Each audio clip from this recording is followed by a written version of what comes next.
Hey, welcome to another episode of Enta Asks, where we hear epic stories from great people about the businesses that you want to work with.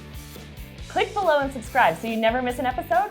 Or if you want to be on our show and tell your epic story, our link to get on our show is in the description below.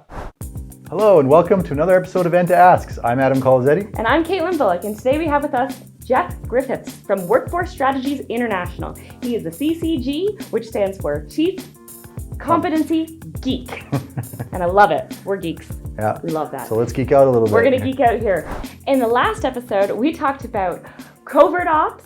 Okay. We talked about some sports analogies. What else? Some good hockey. Oh, Pass the puck, right? Olympics. We can all relate to that. And some real life examples of how Jeff and Workforce Strategies have helped real companies. Huge ROIs. Right? Huge. So check out those episodes if you haven't seen it. Today, we're going to talk about a little bit about the future of Workforce Strategies International. Right. And as well, we want to talk about this concept that you can only coast downhill. Mm-hmm. So what do you mean by that? Well, it's not my term. That's okay. Another consultant used it in a meeting I was at the other day, and it was brilliant. But it's about, you can only coast downhill. Even on a plateau, you can only coast for so long. Mm-hmm. So organizations constantly need to be looking for whatever that next thing is, whatever that next growth phase is. I mean, we're no different. Right. Mm-hmm. So, and improvement takes imagination, takes creativity. It's risky, which is, as entrepreneurs, that's what we love. Mm-hmm. We thrive on it, but it's way easier just to coast. Right? Yeah. I think we see that a lot here. Companies they've done so well. They found it. They found their niche. The economy's right. They just kind of got it, and then they coast. And I don't even think they realize that they're coasting. No. Yeah, Doesn't mean you're not busy. Oh. Right? You're super busy. Really busy, and you're oftentimes too busy to innovate. Right. And so, there was again, I'll use somebody else's thing. This is from a quote from a book by a guy named James Champy. Okay. Back in the 80s, re-engineering was a thing. Okay. Right. It's a bad word now, but it was a thing back then. But he talked about re-engineering management, and there's kind of three types of companies that'll do it. Right? There's the ones that have spun out of control, hit the wall, and they're lying there bleeding on the ground, and you've got to do something or the patient will die. Oh. You have to, the other ones are the ones that are, they're spinning out of control. They haven't hit the wall yet. Yeah. But they know they're going to. But if they get the right steering input, they'll glance off the wall and the damage won't be so bad. Yeah. But the best companies are the ones that are cruising along, the sun's out, the road is great, and they go, hey, you know what? It's time to set up a wall. Let's see what happens. So to see who else can run into it. Yeah. Yeah. And organizations that are on that are doing that growth phase, that are trying always to figure out, how do I set up a wall behind me for other people to run into? Right. Will always stay ahead. And they have that innovation culture in place. And I think that's the whole concept of good being the biggest impediment to great. It is. Right? And Absolutely. we talk about the Good to Great book and what that takes to make that shift. And you help do that by getting people, outside of their comfort zones. And we talked a little bit about that.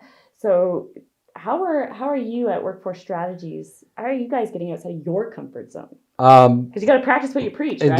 Indeed. And we're relatively new. Okay. We formed up in 2019, which is a collaboration between three existing companies. Okay. So we joined forces because we figured we could do more and provide a better level of service together than we could separately. Because you have more competencies. More competencies and a broader range of people. So we set up Workforce Strategy back in February of 2019. Okay. And so there's myself, there's another partner, there's another ex-military guy, South African military, nice. and one of the refugees from the oil patch. and the other one who was actually an MBA student that I mentored at the U of C when he was a student there, and I started giving him odd jobs to do, and eventually now he's running his own consulting company, and now he's a full partner in Workforce Strategies. So it's a really eclectic blend of talent and that. And we're constantly looking for that next thing. So we've done work with big industry organizations and things We're doing more and more work directly with individual companies, again, all based on this idea of competency-based talent management approaches. And we're also looking at other services that we can provide. Those companies that are at that stage where this is more than you can do in your head or on a spreadsheet, right?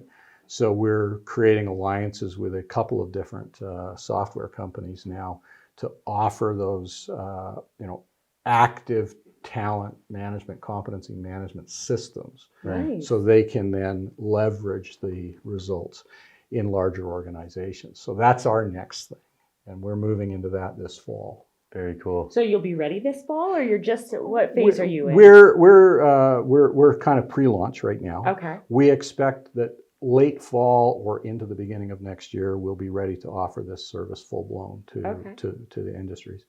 And the analogy we use is like there are companies that are big enough to use, the full-blown ERP, SAP type systems. Sure. Yeah. There are companies that are small enough that you can do it on the back of an envelope or in your head. And then there's everybody else. And in Canada, that's about 80% of the market. 80% of the market. Right? And those are the people we want to help, because we think that by actively managing this stuff, using software tools to accelerate what you're doing, we can make these gains for those companies even faster. Even faster. That's amazing. Well, that sounds fantastic. We should talk. That's what we love, right? We love pushing the envelope. We recently implemented like StrengthsFinder into stuff that we're doing. Yeah. So sounds fantastic. We're always outside of our comfort zone, right? And that's good, right? Good. Everybody should come to work every day being a little bit uncomfortable. Oh right? yeah, right? Constantly. And again, because I read a lot, but there was an organization down in the States, and their mantra was,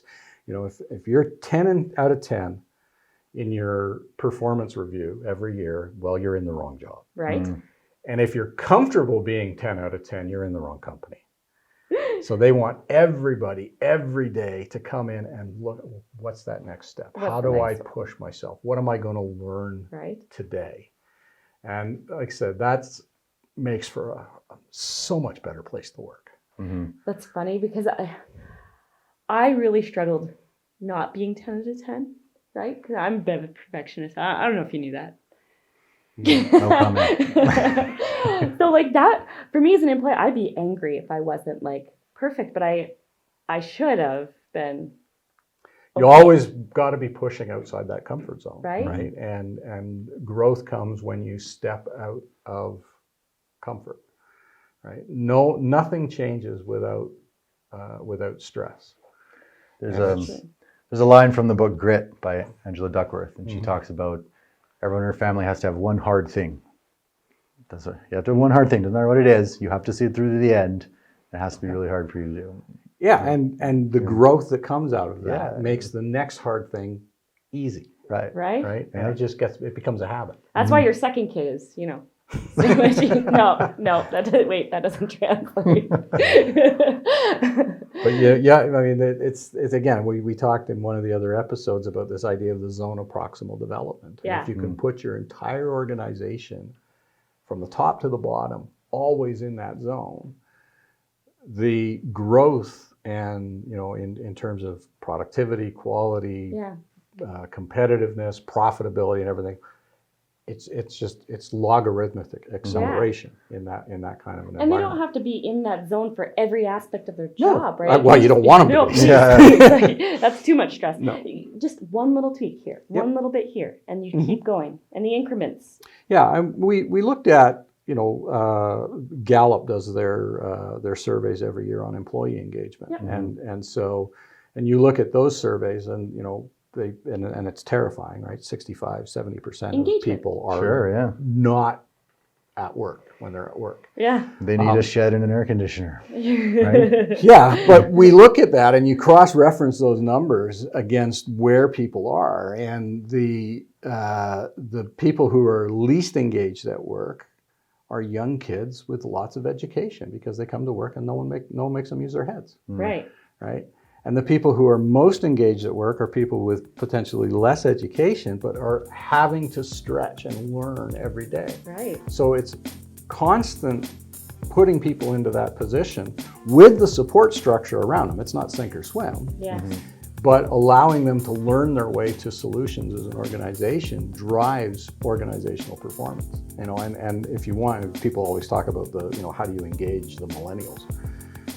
Give them something to do that uses all of the skills Right. that they have, and give them an opportunity to learn further.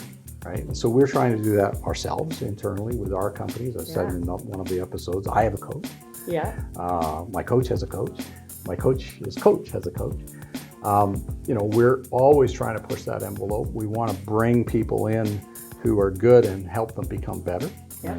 And every organization, I think, needs to be doing that.